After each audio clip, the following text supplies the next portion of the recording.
یا مرحبا زین الشہور۔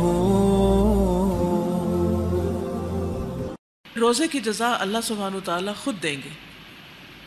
رسول اللہ صلی اللہ علیہ وسلم نے فرمایا، اللہ تعالیٰ فرماتا ہے کل عمل ابن آدم لہ الا الصیام فانہ لی وانا اجزی بہ۔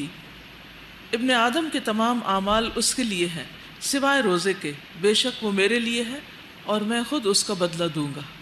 اور وہ کیا ہوگا؟ وہ ایک سرپرائز ہوگا، سب سے بہترین ہوگا، کیونکہ اللہ سبحانہ وتعالیٰ سب سے بڑے خزانوں کا مالک ہے، تو جو کچھ اللہ تعالیٰ دے سکتا ہے وہ کوئی اور نہیں دے سکتا۔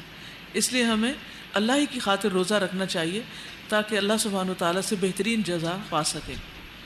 رسول اللہ صلی اللہ علیہ وسلم نے فرمایا، روزہ آگ سے ڈھال ہے، جس طرح لڑائی میں تم میں سے کسی کی ڈھال ہوتی ہے۔ یعنی روزے کی وجہ سے انسان بہت سے ان گناہوں سے بچ جاتا ہے جن کے ارتکاب کی صورت میں وہ جہنم میں جا سکتا تھا۔ تو چونکہ روزے کی حالت میں ہوتا ہے تو بار بار اس کو یہ یاد دہانی کرائی جاتی کہ دیکھو تم یہ غلط بات نہ کرو اور نہ سنو، کیونکہ تم روزے کی حالت میں ہو۔ تو روزہ ہمیں مسلسل نیکی کے اوپر ابھارتا رہتا ہے اور برائی سے روکتا رہتا ہے۔ یہ ہمارے سسٹم کے اندر آ جاتی ہے چیز، ورنہ تو باہر سے لوگ ہمیں روکیں یا منع کریں، لوگوں کے ڈر سے بعض اوقات یا لوگوں کے کہنے پر ہم کوئی اچھا کام کرتے ہیں یا برے کام سے روکتے ہیں۔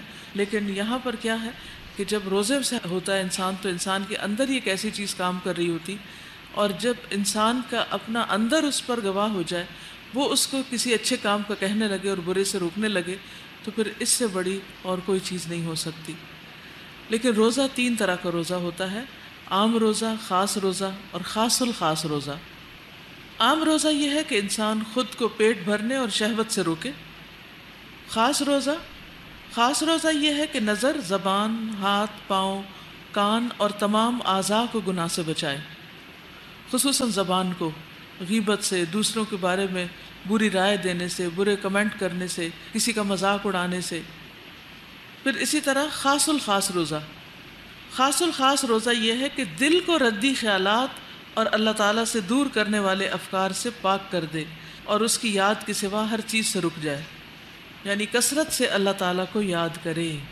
یہ خاص الخاص روزہ ہے، یعنی روزے کی حالت میں ذکر کی کثرت کر دے اور باقی چیزیں اس کے مقابلے میں کم ہو جائیں۔